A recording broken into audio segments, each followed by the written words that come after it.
Hello दोस्तों, मैं राहुल स्वागत करता हूं आप सबका मैथ्स बाय राहुल एसो चैनल पे। अपने प्रीवियस ईयर क्वेश्चन की सीरीज में आज हमने लिया है 20 सितंबर शिफ्ट 3 का पेपर और उम्मीद है ये सीरीज आप लोगों को पसंद आ रही है। यदि पसंद आ रही है तो वीडियो को ज़्यादा से ज़्यादा लाइक कीजिए, चैनल को सब्सक्राइब कीजिए और अपने दोस्तों के साथ भी शेयर कीजिए। आइए फिर शुरू करते हैं। ये आज के शिफ्ट का पहला सवाल है जिसमें आप लोगों को एक्स का वैल्यू निकालने बोल रहा है। सेम टाइप का सवाल पिछले किस शिफ्ट में था। यहाँ पे हम लोग करते क्या है, या तो कॉम्पोनेंटो डिविडेंडो लगा लीजिए या तो इस नीचे वाले टर्म को इधर ला के सिंपली गुना कर दीजिए। इधर लाइएगा तो ये हो जाएगा √7 प्लस एक्स और माइनस √7 माइनस एक्स। नीचे वाले टर्म को हम लोग 4 के साथ हमने गुना कर दिया।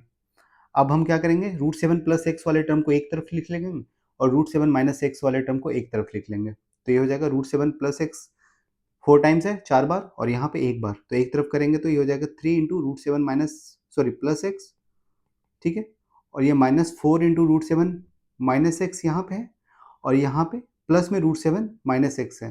तो 4 वाले को जब इधर करेंगे -4 वाले को तो प्लस हो जाएगा +5 √7 माइनस एक्स। ठीक है, मैंने √7 प्लस एक्स वाले टर्म को एक तरफ कर लिया, √7 माइनस एक्स वाले टर्म को एक तरफ कर लिया। अब इसको स्क्वायर कर देंगे दोनों तरफ, तो ये हो जाएगा 3 का स्क्वायर 9, √7 प्लस एक्स का स्क्वायर 7 प्लस एक्स और यहाँ पे हो गया 5 का स्क्वायर 25, √7 माइनस एक्स का होल स्क्वायर हो जाएगा 7 माइनस एक्स। यहाँ पे 9x और -25x को एक तरफ ले आइए, हो जाएगा 34x बराबर 25 गुना 7 175 और -63, 175 में से 63 हटाइएगा तो 112। ठीक है, अब x बराबर यहाँ पे क्या आ गया, ये भी 2 से कट जाएगा, ये भी 2 से कट जाएगा, तो 56/17 ऑप्शन नंबर ए। ठीक है, आइए अगले सवाल पे।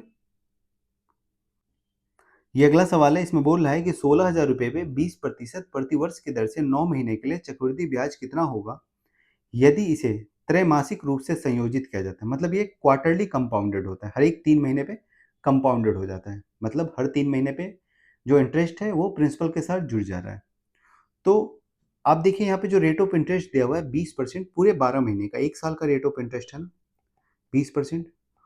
तो चूंकि जो इंटरेस्ट है वो क्वार्टरली कंपाउंडेड होता है तो 3 महीने का हमें इंटरेस्ट चाहिए, तो 3 महीने का इंटरेस्ट कितना हो जाएगा, दोनों तरफ 4 से डिवाइड कर देंगे तो 5%। 5% का मतलब कितना है, 1/20 रेशियो में, यानी कि 20 रुपये पे 1 रुपये का ब्याज मिल रहा है हर 3 महीने पे। ठीक है, तो कंपाउंडेड करेंगे तो 16,000 रुपये हमारा प्रिंसिपल है। ठीक है, और अमाउंट कितना हो जा रहा है 20 से 21, कितने पीरियड के लिए, 9 महीने के पीरियड के लिए। तो 9 महीने का मतलब क्या है, 9 महीने में 3 महीने 3 बार आएंगे ना, तो 3 बार कंपाउंडेड होगा ना इंटरेस्ट, तो पावर 3। समझ गए, मतलब ये 9 महीने में कितने 3 महीने आएंगे 3, और हर 3 महीने पे कंपाउंड हो रहा है इसलिए पावर 3 कर दिया हमने। अब यहाँ से देखिए, ये 21 का पावर 3 92 से 61 और 20 का पावर 3 हो जाएगा 8,000, मतलब ये हो गया 9261 और नीचे 8,000, और ये 16,000 से 2 बार में काट देगा 8,000, 8,000 16,000 को 2 बार में काट देगा। अब आपके पास है 2 गुना 92 से 61। ठीक है, तो ये जो आएगा 2 गुना 92 से 61, ये आएगा आपका अमाउंट। आपसे सवाल में पूछ क्या रहा है, आपसे सवाल में पूछ रहा है इंटरेस्ट कितना बनेगा। तो आपको, आपके पास प्रिंसिपल है 16,000, आपने अमाउंट यहाँ से निकाल लिया, तो अमाउंट में से प्रिंसिपल घटा दीजिएगा तो आपको क्या मिल जाएगा, इंटरेस्ट।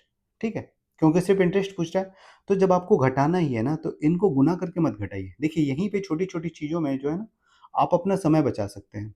जो अच्छे सवाल सॉल्व करने वाले लोग होंगे ना वो इसको गुना नहीं करेंगे, 2 गुना 92 से 61 नहीं करने जाएंगे, वो सीधा क्या करेंगे, इसमें से 16,000 माइनस करेंगे। 16,000 माइनस करने का मतलब है इस 92 से 61 में से 8,000 माइनस कर देना, क्योंकि 8,000 गुना 2 16,000 माइनस हो जाएगा। तो जैसे ही आप 92 से 61 में से 8,000 माइनस कर दीजिएगा तो आपका प्रिंसिपल माइनस हो जाएगा। तो सीधा क्या हो जाएगा, 8,000 माइनस कीजिएगा तो 12 से 61 और यहाँ पे 2, कितना आ गया 2522, ऑप्शन नंबर डी। ठीक है, छोटी छोटी चीज़ों में कैलकुलेशन आसान करके आप लोगों को समय बचाना है। आप एक बार गुना कीजिए पूरे को, फिर उसमें से घटाइए, सीधा सीधा आप घटा के ही गुना कर लीजिए ना। ठीक है, तो आपको अपने कैलकुलेशन पे काम करना है। आइए अगले सवाल पे। ये अगला सवाल है, इसमें बोल रहा है कि 20 महिलाएं एक काम को 16 दिनों में कर सकती है, 10 पुरुष उसी काम को 12 दिनों में पूरा कर सकते हैं। एक पुरुष और एक महिला की कार्य क्षमता के बीच का अनुपात क्या है। ठीक है, देखिए यहाँ पे बोल रहा है 20 वुमेन किसी काम को 16 दिन में कर सकती है, तो काम बराबर हो गया दोनों के लिए। किसके लिए? 10 मैन उसी काम को 12 दिनों में पूरा कर सकता है। यहाँ से आप मैन और वुमेन का रेशियो निकाल लीजिएगा, क्योंकि आपसे वही पूछ रहा है पुरुष और महिला का एफिशिएंसी कितना है, एफिशिएंसी का रेशियो कितना है। तो इधर मैन है, मैन को इधर रहने दीजिए और वुमेन को इधर कर लीजिए, ठीक है। और बाकी जितना नंबर है उसको एक तरफ कर लीजिए। यहाँ पे 20 गुना 16 था और 10 गुना 12 यहाँ से यहाँ चले जाएगा, ठीक है। मैन और वुमेन का रेशियो कितना आ गया? जो कट रहा है उसको काट देते हैं, ये कट जाएगा 10 से 2 बार में और 2 से 6 बार में और 3 और 8, कितना आ गया? 8:3 मैन और वुमेन का रेशियो। Option number A. आइए अगले सवाल पे। ये अगला सवाल है, इसमें बोल रहा है कि वह संख्या जो पूर्णांक और पूर्ण संख्या दोनों है। कल के शिफ्ट में भी सेम सवाल था, वहाँ मैंने बताया था जो इंटेजर होता है वो इंटेजर और होल नंबर। इसका हिंदी देखिए, पूर्णांक और पूर्ण संख्या मतलब वो दोनों संख्या पूर्ण होते हैं अपने आप में, दशमलव में नहीं आएंगे, ना ही फ्रैक्शन होंगे ना ही दशमलव में होंगे, पूरी पूरी संख्या होगी। उसी को हम लोग इंटेजर बोलते हैं और होल नंबर बोलते हैं। बस इंटेजर में ये होता है कि हमारा माइनस भी शामिल हो जाता है। -5 भी इंटेजर होगा, -4 भी इंटेजर होगा, 0 भी इंटेजर होता है, 1 भी इंटेजर होता है, या 5 बोलिए, सारे नंबर जो पूरे पूरे हैं, चाहे वो पॉजिटिव हो चाहे वो नेगेटिव हो, वो इंटेजर होंगे, बस दशमलव में नहीं होने चाहिए, ठीक है। अब आते हैं होल नंबर में। तो होल नंबर क्या होता है? कोई भी नंबर जो 0 से शुरू होता है और 1 2 3 4 ये सारे होल नंबर हुए। कहने का मतलब जो पूरा पूरा नंबर है लेकिन नेगेटिव नहीं होना चाहिए, ठीक है। तो यहाँ से कौन सा ऑप्शन जो दोनों में आएगा? तो एक दोनों में आ जाएगा। -5 तो सिर्फ इंटेजर होगा, होल नंबर होगा नहीं, और ये दोनों तो फ्रैक्शन में है, ये ना ही इंटेजर होंगे और ना ही होल नंबर होंगे। आइए अगले सवाल पे। ये अगला सवाल है, इसमें बोल रहा है कि सचिन अपनी यात्रा का आधा हिस्सा 12 किलोमीटर प्रति घंटा की गति से और शेष आधा 3 किलोमीटर प्रति घंटा की गति से तय करता है, उसका औसत गति क्या है? देखिए, जो औसत गति होता है यानी कि एवरेज स्पीड, वो होता है टोटल डिस्टेंस बटा टोटल टाइम, ठीक है। आपको टोटल डिस्टेंस चाहिए, उसके बाद टोटल टाइम निकल जाएगा। तो दोनों जगह आधा आधा यानी कि सेम डिस्टेंस कवर कर रहा है ना, तो एक ऐसा डिस्टेंस मानिए जो कि 12 से भी कट जाए और 3 से भी कट जाए। तो मैंने मान लिया कि डिस्टेंस पहला 12 किलोमीटर का था, तो बाद का भी 12 किलोमीटर होगा, क्योंकि सेम डिस्टेंस है, आधा आधा।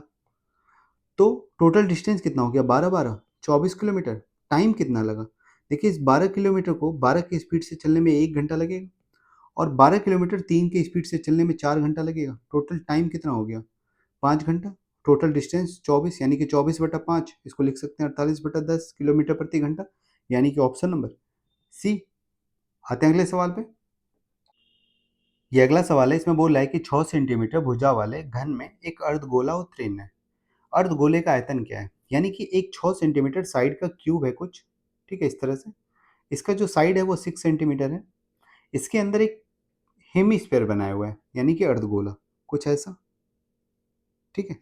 तो जो हेमिस्फीयर का डायमीटर होगा यानी कि 2r, वो तो 6 के बराबर ही होगा ना, क्योंकि जो क्यूब है उसका साइड 6 सेंटीमीटर है, तो 2r 6 के बराबर होगा, यानी कि r कितना हो जाएगा यहाँ से? 3। और आपसे पूछ क्या रहा है? हेमिस्फीयर का वॉल्यूम, अर्धगोले का आयतन। तो अर्धगोले का आयतन होता क्या है? 2/3 पाई आर क्यूब, 2/3 पाई यानी कि 22/7 इंटू आर क्यूब, आर का यानी कि 3 का क्यूब 27, यहाँ से 3 से कट जाएगा, 9 बार में 9 गुना 2 18 और गुना 22/7 को लिख लेते हैं 3.14, ठीक है। अब देखिए यहाँ से जब 18 को 3 से गुना कीजिएगा तो कितना हो जाएगा? 18 गुना 3 54, ठीक है।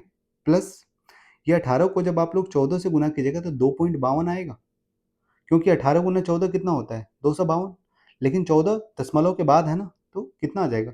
2.52। इन दोनों को जोड़ दीजिए, 52 और प्लस 2.52, सॉरी 54 प्लस 2.52 कितना हो जाएगा? 56.52, यानी कि 56.5 अप्रोक्स आंसर है इसका। आइए अगले सवाल पे। ये अगला सवाल है, इसमें बोल रहा है कि एक कार है जो 1.8 लीटर ईंधन का उपयोग करके 13.5 किलोमीटर चलती है, यह प्रति लीटर कितने किलोमीटर चलेगी? ठीक है, बस इसको डिवाइड करना है। 1.8 लीटर में 13.5 किलोमीटर, तो 1 लीटर में कितना चलेगी? 13.5 डिवाइडेड बाई 1.8, ठीक है। ऊपर नीचे से दशमलव हटा दीजिए और इसको काटिएगा 18 से, तो 18 सत्ते कितना होता है? 18 छक्के 18 सत्ते 126, 7 बार में कटा 126, ठीक है। 126, उसके बाद कितना बचा? 9। 9 को जब 18 से डिवाइड कीजिएगा तो 0.5 बार में, यानी कि 7.5 आंसर आ गया, ऑप्शन नंबर बी। आइए अगले सवाल पे। ये अगला सवाल इसमें बोल रहा है कि एक स्टार्टअप में 3 हितधारक हैं, 3 स्टेक होल्डर हैं। ए ने 40% पूंजी लगाई और बी ने शेष राशि लगाई। मतलब बी ने 60% लगाई और सी बाद में शामिल हुआ और उसे ब्रांडिंग के लिए कुल लाभ का 20% देने का वादा किया गया। यदि कुल लाभ 2,50,000 रुपये था तो बी का हिस्सा कितना होगा? देखिए, यहाँ पे ए और बी ने पैसे लगाए हैं, सी ने पैसे नहीं लगाए हैं। सी बस ब्रांडिंग कर रहा है, जिसके लिए उसको टोटल प्रॉफिट का 20% दिया जा रहा है। तो और सवाल में ये भी दिया हुआ है कि ए ने 40% लगाया और शेष बी ने लगाया, यानी कि बी ने 60% लगाया होगा। यानी कि इन्होंने 2:3 के रेशियो में पैसा लगाया है और सी ने कोई पैसा तो लगाया ही नहीं है। सी बस ब्रांडिंग कर रहा था, उसके कारण उसको टोटल प्रॉफिट में से 20% दिया जाएगा। आप यहाँ पे देखिए, टोटल प्रॉफिट दिया हुआ है 2,50,000। जब 2,50,000 का 20% आप लोग दे दीजिएगा तो 2,50,000 का 10% 25,000 होगा, यानी कि 20% 50,000। तो 50,000 आप लोग सी को दे दीजिए तो बचेगा कितना टोटल प्रॉफिट? 2,00,000। ठीक है, यही तो ए और बी में बटेगा। ठीक है, पूछ रहा है बी का हिस्सा कितना होगा, तो बी का कितना हिस्सा है? 3 आउट ऑफ 5। तो बी का हिस्सा है 3 आउट ऑफ 5। ठीक है, यहाँ से 40, 2,00,000 को जब 5 से डिवाइड कीजिएगा तो 40,000 बार में 40,000 गुना 3, 1,20,000। यानी कि बी का हिस्सा कितना आ गया? 1,20,000। आइए अगले सवाल पे। ये अगला सवाल इसमें बोल रहा है कि एक टोकरी में सेब और संतरे 4:3 के अनुपात में है।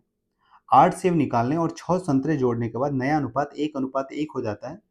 मूल रूप से कितने फल थे? देखिए, हुआ क्या कि 4x मान लेते हैं संतरे थे, सॉरी सेब।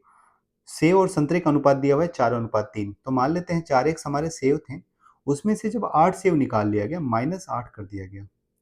और दूसरी तरफ क्या हुआ, 3x हमारे संतरे थे, उसमें 6 संतरे और जोड़ दिया गया। तो दोनों बराबर हो गए, 1:1, यानी कि दोनों बराबर हो जाएंगे। तो यहाँ से जो फल निकालेंगे वो x की वैल्यू कितनी आ जाएगी? x आ जाएगा 814। ठीक है, तो पूछ रहा है मूल रूप से ओरिजिनली मतलब कितने फ्रूट्स थे?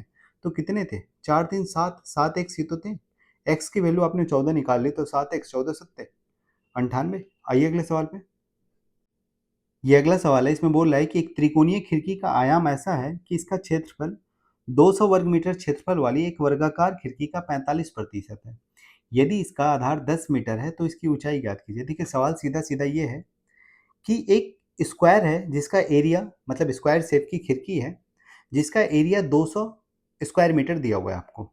ठीक है, और बोल रहा है कि एक ट्रायंगुलर शेप का खिड़की है, त्रिकोणीय शेप का, उसका जो एरिया है इस 200 का 45% है। तो 200 का 45% कितना हो जाएगा? 90। 45 गुना 2 90।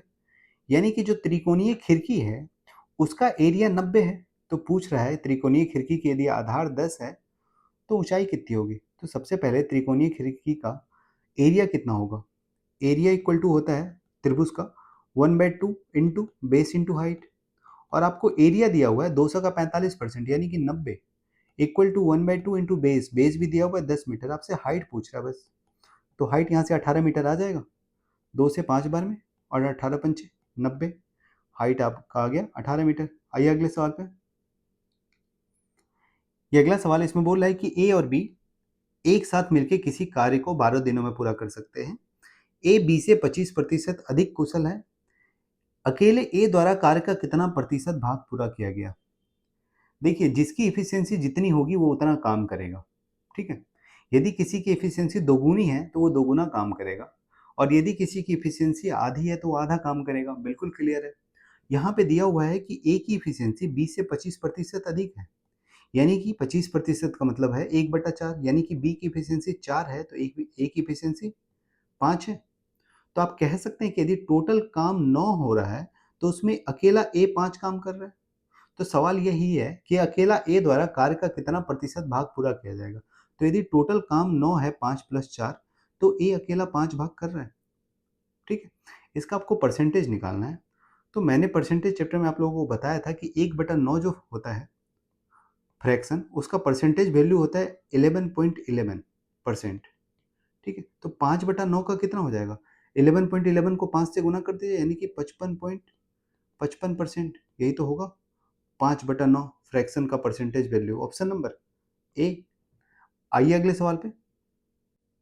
ये अगला सवाल है, इसमें बोल रहा है कि एक बिजनेसमैन वस्तुओं को खरीदने में 50,000 रुपये का निवेश करता है और परिवहन पे 5,000 रुपये तथा भंडारण पे 3,000 रुपये खर्च करता है। यदि वो वस्तुओं को 63,000 में बेचता है तो लाभ या हानि ज्ञात कीजिए। देखिए, उसने पहले 50,000 रुपये में कोई सामान खरीदा, उसके ट्रांसपोर्टेशन पे 5,000 रुपये खर्च किया और उसको रखने में 3,000 रुपये खर्च किया, यानी कि उसका जो टोटल खर्च हुआ वही उसका सीपी हो जाएगा। मतलब 50,000 प्लस 5,000 55,000 प्लस 3,000 58,000। उसका सीपी कितना हो गया? 58,000। ठीक है, और उसको बेच कितने में रहा है? 63,000 में। Selling price 63,000। तो आपको दिख रहा है कि प्रॉफिट होगा या लॉस होगा?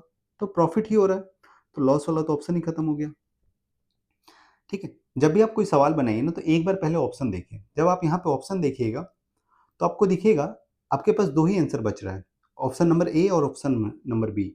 और एक 8% से ज़्यादा है और एक दूसरा वाला जो ऑप्शन डी है वो 8% से कम है। यानी कि आप सीधा सीधा 8% निकाल के देख लीजिए कि क्या उसके ऊपर आंसर आ रहा है या उसके नीचे आंसर आ रहा है। जैसे हम यहाँ पे बात करेंगे तो पहले इसमें से 3 जीरो हटा देते हैं, 2 जीरो हटा देते हैं, कैलकुलेशन आसान हो जाएगा। तो 580 आपकी सीपी है, बेच कितने में रहा है? 630 में। तो कितने का प्रॉफिट ले रहा है? 50 का। ठीक है, लेकिन जब आप 580 का 8% निकालिएगा तो 580 का 8% आएगा 8 पंचे 40 और अठी अठी 64, यानी कि 46.4। ठीक, 580 का जो 8% आया 46.4 आया। अब आप बताइए खुद कि 46.4 से ज़्यादा प्रॉफिट हो रहा है या नहीं? 50 का प्रॉफिट हो रहा है, तो आंसर 8% से ज़्यादा वाला होगा या नहीं? Option number A. ये अगला सवाल है, इसमें बोल रहा है कि सुजीत किसी काम को 4 दिनों में कर सकता था और राकेश इसे 8 दिनों में कर सकता था। यदि वे 2 दिनों तक एक साथ काम करते रहें तो कितना काम शेष बचेगा? देखिए, इसमें आप एक काम मान सकते हैं जो 4 और 8 से डिवाइड हो रहा हो, और जो नॉर्मल एफिशिएंसी निकाल के हम लोग बनाते हैं वैसे भी बना सकते हैं। लेकिन इस सवाल को आप सिंपल ऐसे भी बना सकते हैं कि 4 दिनों में सुजीत पूरा काम कर रहा है ना, तो 2 दिनों में कितना काम करेगा? हाफ। ठीक है, और राकेश 8 दिनों में पूरा काम कर रहा है तो 2 दिनों में कितना करेगा? 2/8, यानी कि 1/4 काम। दोनों ने मिलकर कितना काम कर लिया? 1/2 और 1/4 को जोड़िएगा तो 3/4 काम। टोटल काम यदि 1 है, उसमें से 3/4 काम हो चुका, तो काम बचा कितना? 1/4 ही काम बचा ना। 1 में से 3/4 घटाइएगा तो काम बचेगा कितना? 1/4। और 1/4 होता क्या है? 25%, यानी कि कितना काम शेष बचा? 25%। आइए अगले सवाल पे। ये अगला सवाल है, इसमें बोल रहा है कि एक व्यक्ति ने एक निश्चित दूरी को 3 भागों में 30 किलोमीटर प्रति घंटा, 60 किलोमीटर प्रति घंटा और 90 किलोमीटर प्रति घंटा की औसत गति से तय किया। पूरी यात्रा के दौरान उसका औसत गति क्या है, यह मानते हुए कि दूरियां बराबर है। ठीक है, तीनों जगह दूरियां बराबर है। अभी मैंने बताया औसत गति क्या होता है? टोटल डिस्टेंस बटा टोटल टाइम। टोटल डिस्टेंस, तो डिस्टेंस को यहाँ पे सेम मान लेंगे क्योंकि सवाल में ही दिया हुआ है कि दूरियां बराबर है। और एक ऐसा डिस्टेंस मानेंगे जो कि 30 से भी डिवाइड हो जाए, 60 से भी और 90 से भी, ताकि हम लोग इजीली टाइम निकाल पाए। तो तीनों जगह हमने मान लिया डिस्टेंस 180। ठीक है, 180, 180 यहाँ भी 60 की स्पीड से और 90 की स्पीड से भी 180। तो टोटल डिस्टेंस बटा टोटल टाइम, यही तो हमारा एवरेज स्पीड होगा ना। तो टोटल डिस्टेंस कितना हो गया? 180 गुना 3, 540। टोटल टाइम, तो 180 किलोमीटर 30 की स्पीड से चलेगा पहला, तो कितना टाइम लग जाएगा? 6 घंटे। प्लस 180 किलोमीटर 60 की स्पीड से चलेगा तो कितना टाइम लगेगा? 3 घंटे। और यहाँ पे 180 किलोमीटर यदि 90 की स्पीड से चलेगा तो कितना टाइम लगेगा? 2 घंटे, यानी कि 540/11। ठीक है, कौन सा ऑप्शन होगा? Option number C. क्योंकि यदि ये 550/11 रहा होता, 540 की जगह पे 550 रहा होता तो 5 से कट जाता ना। लेकिन मतलब 540 की जगह पे यदि 550 होता तो 50 आंसर आ जाता, लेकिन 550 से कम है, यानी कि ऑप्शन 50 से कम होगा। Option number C. ठीक है, आइए अगले सवाल पे चलते हैं। ये अगला सवाल है, इसमें बोल रहा है कि एक डिस्प्ले स्टैंड समकोणीय त्रिकोणीय प्रिज्म के आकार का है। त्रिकोणीय आधार पे एक समकोण त्रिभुज है जिसकी लंबवत भुजाएं 3 सेंटीमीटर और 4 सेंटीमीटर है। प्रिज्म का ऊंचाई 10 सेंटीमीटर है। प्रिज्म के सबसे बड़े आयताकार फलक के क्षेत्रफल का सबसे छोटे आयताकार फलक के क्षेत्रफल से क्या अनुपात है, ये आपसे पूछ रहा है। देखिए, यदि इस सवाल को पढ़ते के साथ आपके दिमाग में फिगर बन गया कि कैसा प्रिज्म बनेगा, तो आप इसका आंसर बहुत इजीली टिक कर सकते थे कि इसका आंसर जो होगा वो 5:3 होगा। ठीक है, लेकिन यदि आपके दिमाग में प्रिज्म ही नहीं बन पा रहा है कि कैसा प्रिज्म बनेगा, फिर तो आपको इसको ड्रॉ करना होगा, समझना होगा चीज़ों को। एक बार हम लोग देखते हैं कि त्रिकोणीय प्रिज्म कैसा दिखता है। ठीक है, देखिए ये आपका एक त्रिकोणीय प्रिज्म है जिसका आधार जो होता है, प्रिज्म में जैसा आधार होता है वैसा ही टॉप होता है, मतलब जैसा बॉटम होता है वैसा ही टॉप होता है, मतलब ऊपर नीचे सेम होता है। ठीक है, तो ये उसका आधार है प्रिज्म का, और इसका टॉप भी ऐसा ही होगा। ठीक है, ठीक है, ये आधार है और देखिए ये वाला टॉप, ऊपर भी त्रिभुजाकार टॉप हो रहा है, यानी कि ये इसका टॉप है। टॉप और बॉटम एक जैसा हो गया। और इसमें जो ये साइड्स हैं, ठीक है, ये आयताकार हैं, तीन साइड्स, ये पहला आयत, ये दूसरा आयत, ठीक है, और ये तीसरा आयत, तीन आयत बन रहा है। तो आपसे पूछ रहा है कि ये जो तीन आयत बनेंगे, इसमें जो सबसे बड़ा आयत बनेगा और जो सबसे छोटा आयत बनेगा, इनके एरिया का रेशियो क्या होगा। तो एरिया क्या होता है आयत का, लंबाई गुने चौड़ाई। यहाँ पे जो लंबाई है, इस आयत का भी तो लंबाई वही होगा, बस चौड़ाई बदल रहा है ऊपर वाला। तो चौड़ाई क्या चीज पे डिपेंड करेगा, आपके त्रिभुज के भुजाओं पे। ठीक है, त्रिभुज की भुजाएं जितनी चौड़ी होगी उतना अनुपात होगा, क्योंकि लंबाई दोनों का सेम है, दोनों आयत का। देखिए लेंथ तो दोनों आयत का सेम है, बस बदल क्या रहा है, चौड़ाई। समझ गए। अब आते हैं सवाल पे। अब जैसे हम लोग इस फिगर को बनाएंगे, तो प्रिज्म का जो बेस है वो त्रिकोणीय है, ठीक है, और राइट एंगल ट्रायंगल है। तो इसका एक बेस बना लेते हैं, ये इसका बेस है, और इसमें साइड दिया हुआ है 3, 4, तो तीसरा साइड कितना हो जाएगा, 5। ठीक है, जब इस फिगर को आप लोग खोलेंगे, जो फिगर मैंने अभी प्रिज्म का दिखाया था, तो इसके तीनों तरफ कुछ ऐसा आयत बनेगा। ठीक है, ये 3 सेंटीमीटर का आयत हो गया, ये 5 का, ठीक है, और 4 का थोड़ा सा छोटा बना लेते हैं क्योंकि जगह नहीं है हमारे पास। ठीक है, अब देखिए यहाँ पे तीनों का जो लेंथ है वो बराबर है, मैंने अभी दिखाया, ये भी 10 है, ये भी 10 है, और ये भी 10 है। तो सबसे बड़ा आयत और सबसे छोटा आयत कौन सा बनेगा। चूंकि तीनों जगह लेंथ सेम है हमारा, तो आयत बड़ा और छोटा किस पे डिपेंड करेगा, चौड़ाई पे। एक जगह चौड़ाई 5 है और एक जगह सबसे छोटी चौड़ाई 3 है। ठीक है, तो एरिया का रेशियो भी क्या हो जाएगा, 5:3, सबसे बड़े आयत का एरिया और सबसे छोटे आयत का एरिया, ऑप्शन नंबर सी। आइए अगले सवाल पे। ये अगला सवाल है, इसमें बोल रहा है कि ऑरेंज जूस और सोडा के 80 लीटर के मिश्रण में सोडा की मात्रा 30 लीटर है। जूस और सोडा का अनुपात 1:2 करने के लिए कितने लीटर सोडा मिलाया जाना चाहिए। देखिए 80 लीटर का मिश्रण है, ठीक है, और उसमें जो जूस है वो 50 लीटर है, क्योंकि सोडा 30 लीटर दिया हुआ है। ठीक है, आपको बोल रहा है कि जूस और सोडा का अनुपात 1:2 करना है, तो कितना सोडा मिलाना होगा। तो इसमें जूस तो मिला नहीं रहे हैं। यदि एक की वैल्यू 50 है तो दो की वैल्यू 100 करनी होगी ना हमें, तभी तो 1:2 होगा। तो एक की वैल्यू 50 है तो दो की वैल्यू 100 होनी चाहिए थी, लेकिन 30 ही है, तो सोडा कितना मिलाना होगा, 70 और मिलाना होगा, तभी ये 100 बन पाएगा। तभी तो 50 और 100 1:2 हो जाएगा। तो कितना सोडा मिलाना होगा, 70 लीटर, ऑप्शन नंबर डी। आइए अगले सवाल पे। ये अगला सवाल है, इसमें बोल रहा है साइन ए 3/5 है तो कोस ए कितना हो जाएगा, 4/5 हो जाएगा, क्योंकि 3, 4, 5 ट्रिपलेट होता है। और यहाँ पे यदि P/H 3/5 है तो B/H कितना होगा, यही आपसे पूछ रहा है, तो 4/5, ऑप्शन नंबर ए। अगले सवाल पे आते हैं। ये अगला सवाल है, इसमें बोल रहा है कि यदि रेखा 3-1 से होकर गुजरती है और उसका ढलान यानी कि स्लोप 4 है, तो y इंटरसेप्ट कितना होगा। सेम सवाल मैंने आप लोगों को बताया था कि जब आप लाइन का इक्वेशन खींचेगा y = mx + c, ये किसी भी लाइन का इक्वेशन होता है, और m की वैल्यू दे रखी है आप लोगों को 4, स्लोप ही m होता है। तो यानी कि लाइन का इक्वेशन क्या है, y = 4x + c। ठीक है, और आपसे पूछ क्या रहा है कि y इंटरसेप्ट क्या होगा। तो मैंने बताया था कि जो y इंटरसेप्ट होता है वो इस इक्वेशन में c के बराबर होता है, मतलब जो c का वैल्यू होगा, ठीक है, जो c का वैल्यू होगा वही y इंटरसेप्ट होगा।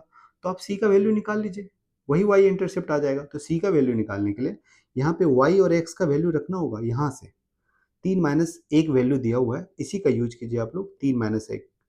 इसका वैल्यू जब x की वैल्यू 3 रखिएगा तो ये हो जाएगा 4 × 3, और y का वैल्यू -1, प्लस में c है तो यहाँ से c कितना आ जाएगा, -1 -12 -13 आ गया c का वैल्यू। तो जो c का वैल्यू आता है वही y इंटरसेप्ट होता है, यानी कि ऑप्शन नंबर ए। ठीक है, ये अगला सवाल है, इसमें बोल रहा है कि दो समांतर रेखाओं को एक तिर्यक रेखा काटती है, यदि संगत कोणों का एक युग्म बनता है और उनमें से एक कोण 130 डिग्री का है, दूसरे कोण का माप क्या होगा? देखिए, मैंने कल के शिफ्ट में सेम टाइप का सवाल था। वहाँ पे आप लोगों से पूछा था जो इंटरनल एंगल होगा उसके बारे में पूछा था, लेकिन यहाँ पे आप लोगों से पूछा है कॉरेस्पॉन्डेंस एंगल, यानी कि संगत कोण। तो यदि दो समांतर लाइन को एक तीसरी लाइन काटती है तो दोनों संगत कोण बराबर होते हैं।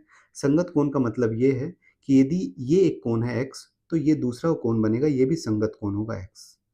ठीक है, इन दोनों को हम लोग बोलते हैं कॉरेस्पॉन्डेंस एंगल, मतलब संगत कोण। तो ये दोनों संगत कोण है, या तो ये दोनों बोल लीजिए या तो ये दोनों बोल लीजिए, ये भी संगत कोण है, मतलब एक ही साइड बनने वाले कोण। या तो आप इसको और इसको भी संगत कोण बोल सकते हैं, इसको और इसको भी संगत कोण बोल सकते हैं, मतलब चार संगत कोण होंगे। यदि कोई भी एक 130 डिग्री है, मान लेते हैं ये 130 डिग्री है, तो दूसरा संगत कोण भी 130 डिग्री होगा। ठीक है, ऑप्शन नंबर सी। आइए अगले सवाल पे। संगत कोण हमेशा बराबर होते हैं, ये आप लोग याद रखिएगा। ठीक है, जब भी दो समांतर रेखाओं को एक तीसरी रेखा काटेगी तो संगत कोण हमेशा बराबर होंगे। ये अगला सवाल है, इसमें बोल रहा है कि त्रिभुज एबीसी और त्रिभुज डीएफ दोनों सिमिलर हैं। ठीक है, ये सिमिलर का सिंबल फिर गलत प्रिंट हो गया। ठीक है, सिमिलर मतलब ऐसे होगा। ठीक है, दो ट्रायंगल जो है सिमिलर है, यानी कि समरूप हैं, और एंगल ए दिया हुआ है 50, एंगल बी 60, और आपसे एंगल ई पूछ रहे हैं। देखिए यहाँ पे जब ए बी सी और डी एफ दो ट्रायंगल जब सिमिलर होते हैं तो इसमें देख लीजिए सीक्वेंस क्या है। सीक्वेंस है ए बी सी। तो ये जो सीक्वेंस है ना, यानी कि इसका मतलब है कि एंगल ए एंगल डी के बराबर होगा, एंगल बी एंगल ई के बराबर होगा, और एंगल सी एंगल एफ के बराबर होगा। ठीक है, यदि दो ट्रायंगल सिमिलर हैं तो दोनों ट्रायंगल के तीनों कोण बराबर होने चाहिए, और तीनों कोण किस ऑर्डर में बराबर होते हैं? जिस ऑर्डर में ट्रायंगल लिखा हुआ है, यानी कि ए डी के बराबर होगा, एंगल बी एंगल ई के बराबर होगा। तो यहाँ पे आपसे एंगल ई पूछ रहा है, तो एंगल ई एंगल बी के ही तो बराबर होगा ना। एंगल बी दिया हुआ है 60 डिग्री, तो एंगल ई कितना हो जाएगा? 60 डिग्री। आइए अगले सवाल पे। यहाँ पे x इक्वल टू √5 प्लस 2 दिया हुआ है, आपसे एक्स स्क्वायर माइनस 4 √5 पूछ रहा है। तो जब आप x का स्क्वायर कीजिएगा यहाँ पे, तो आपको एक्स स्क्वायर मिलेगा 5 प्लस 4 √5। ठीक है, और माइनस है 4 √5। ये दोनों कैंसिल, 5 4 कितना आ जाएगा? 9। अगले सवाल पे आते हैं। ये अगला सवाल है, इसमें बोल रहा है कि वृत्त में दो जीवाएं प्रत्येक 10 सेंटीमीटर की है। यदि एक जीवा केंद्र से 4 सेंटीमीटर दूर है तो दूसरी जीवा केंद्र से कितनी दूर होगी? किसी भी ट्रायंगल में यदि दो जीवा सेम लेंथ के हैं, दोनों जीवा का लेंथ सेम है 10 सेंटीमीटर, तो दोनों जीवा का जो डिस्टेंस होगा वो भी बराबर ही होता है, 4 सेंटीमीटर इसका भी डिस्टेंस होगा। आइए अगले सवाल पे। ये अगला सवाल है, इसमें बोल रहा है कि एक बाहरी बिंदु P से एक वृत्त पे दो स्पर्श रेखाएं खींची गई है जो वृत्त को बिंदुओं A और B पे स्पर्श करती है। स्पर्श जीवा AB वृत्त के केंद्र O पे थीटा कोण बनाती है। स्पर्श रेखाओं के बीच का कोण APB थीटा के पदों में क्या है? देखिए, सेम सवाल मैंने कल के शिफ्ट में भी बताया था, और आप लोगों को बोला था कि इस फिगर से एसएससी बार बार सवाल पूछ रही है, और जिस भी फिगर से जिस भी पॉइंट से एसएससी बार बार सवाल पूछती है ना, वो आप लोगों के दिमाग में होना चाहिए। ठीक है, तो इसको आप लोग, यदि आप लोगों ने कल की वीडियो देखी है सिंसियरली, तो इस सवाल को आप लोग बहुत ईजिली बना सकते हैं। तो आप लोग इसको बनाइए, और जो भी आंसर आता है वो कमेंट बॉक्स में कमेंट कीजिए। यदि नहीं बनता आप लोगों से, तो कल के शिफ्ट का वीडियो देखिए, 20 सितंबर शिफ्ट 2 का, वहाँ पे इसका सॉल्यूशन दिया हुआ है। आइए अगले सवाल पे।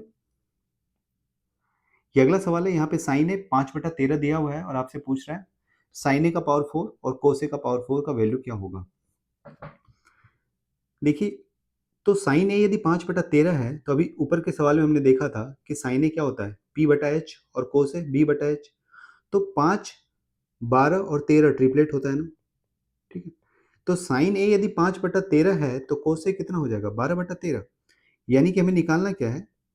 5/13 का पावर 4 और प्लस 12/13 का पावर 4, यही तो निकालना है।